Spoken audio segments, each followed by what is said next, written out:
जैसे आपको पता है कि नोट्स का एग्जाम अभी पास आ चुका है, तो आप सभी के दिमाग में एक ही बात चल रही होगी कि अभी नोट्स कैसे करेक्ट करें। ठीक है। तो ये क्लास फ्रेशर के लिए तो बिल्कुल भी नहीं है।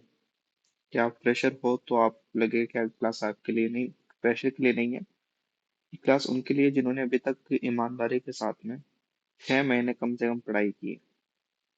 ठीक है। तो आपको अपना स्टडी प्लान कैसे बनाना है? देखिए, स्टडी प्लान में आपके दो चीजें होनी चाहिए। स्टडी प्लान में आपके पास में दो चीजें होनी चाहिए।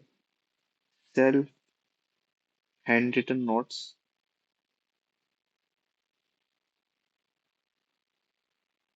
और दूसरे आपके पास में एक मॉक टेस्ट सीरीज। ठीक है। सबसे पहले तो जो सेल्फ हैंड रिटन नोट्स है आपके, आपको उनका फास्ट रिवीजन करना है। Fast revision, fast revision means मतलब एक कंप्लीट सब्जेक्ट होना चाहिए। 1 day is equal to 1 subject. कोई मेजर सब्जेक्ट की बात कर रहा हूँ मैं, जैसे कि पीडियाट्रिक्स, ओबीजी, साइकेट्रिक,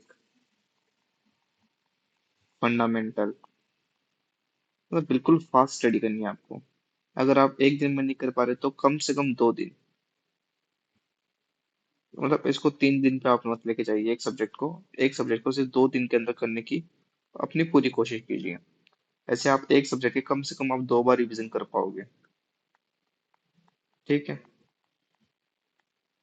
तो आप 2 रिवीजन कर लोगे एक सब्जेक्ट के। और ये आप ये मत सोचना कि जो लास्ट टाइम पे मैं उसी को पढ़ूंगा जो नोट सेट हर बार पूछता है। जो नोट सेट के रिपीटेड क्वेश्चन है मैं उन्हीं का रिवीजन करूंगा। नहीं, क्योंकि अगर रिपीटेड क्वेश्चन आएंगे और टॉपिक से भी आएंगे, अगर सेम टॉपिक से भी आएंगे तो वो आप अटेम्प्ट करोगे और आपका सही होगा। ठीक है। इसलिए आपको कंप्लीट रिवीजन करना है और फास्ट रिवीजन करना है। सेकंड आता है मॉक टेस्ट। आपको क्या करना है? मॉक टेस्ट देने हैं दिन में। मॉक टेस्ट आपको देने ही है। ठीक है। अगर आप पॉसिबल हो सके तो 2 देने हैं। अगर पॉसिबल है तो आपको 2 देने हैं। 2 मॉक टेस्ट आपको देने ही है। अगर नहीं हो रहा है, टाइम मैनेजमेंट नहीं कर पा रहे हो, तो एटलीस्ट एक देना है। एक तो देना ही है फिर। इससे कम तो आप बिल्कुल नहीं जा सकते। ठीक है। 2 आप दोगे तो ये ट्राई करो कि दोनों ही अलग अलग कोचिंग से हो। दोनों ही अलग अलग कोचिंग के पेपर हो, और दोनों ही अलग अलग सब्जेक्ट से हो। ठीक है। जैसे आप रिवीजन अगर पीडियाट्रिक्स का कर रहे हो तो आप टेस्ट ओबीजी का दे रहे हो। ठीक है। आप साइकेट्रिक का आज रिवीजन कर रहे हो, लेकिन आप टेस्ट पीडियाट्रिक का दे रहे हो। जैसे आपके मतलब मेजरली सब्जेक्ट कवर हो गया, वो फास्ट रिवीजन होगा आपका। ठीक है। और अगर आपके क्वेश्चंस में नेगेटिव हो रहे हैं, ठीक है, तो आपको नेगेटिव में नहीं जाना है कि मेरे नेगेटिव कितने होने। फिलहाल अपने पास वो टाइम नहीं कि हम नेगेटिव कंट्रोल करने बैठे अपने यहाँ पर। हमें सिर्फ ये देखना है एवरेज अपने कितने नेगेटिव हो रहे हैं। एवरेज अगर आपके 30 नेगेटिव हो रहे हैं तो आपको वहां पर क्वेश्चन एटलीस्ट 90 क्वेश्चन अटेम्प्ट करने हैं। ठीक है। अगर आपके 30 से ज्यादा हो रहे हैं तो आपको 95 के आसपास क्वेश्चन अटेम्प्ट करने हैं। ठीक है। अगर आप नोट सेट प्री के लिए जा रहे हो तो एटलीस्ट 90 क्वेश्चन अटेम्प्ट करने ही है आपको। Minimum two minimum 90 question attempt करने हैं नोट सेट के लिए। ठीक है।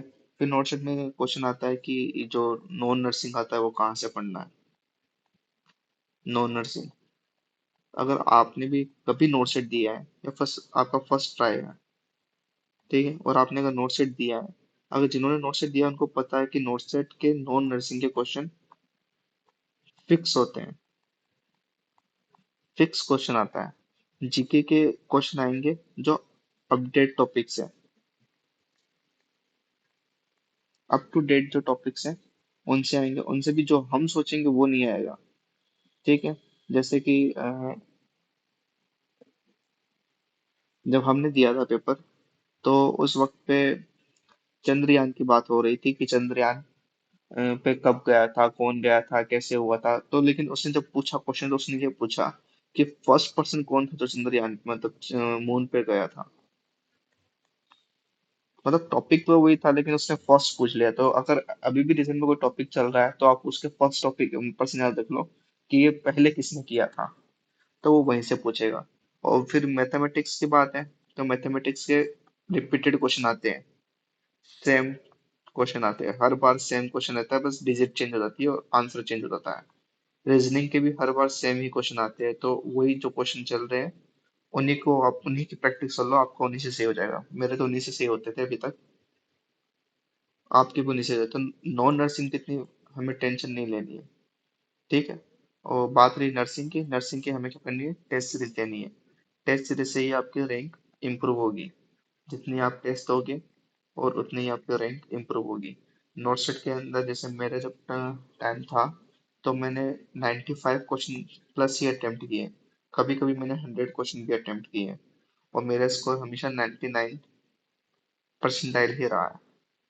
99 परसेंटाइल, हाँ कभी 100 नहीं हुआ लेकिन 99 के आसपास ही रहा है। कभी 98.99, कभी 99.10, लास्ट भी 99 ही था मेरा। तो इतना ही रहता है नोटसेट के अंदर, ठीक है। पेपर हार्ड नहीं आएगा, पेपर इजी आएगा, ठीक है। वही लगभग 20 के आसपास रिपीटेड क्वेश्चन आएंगे, PYQ।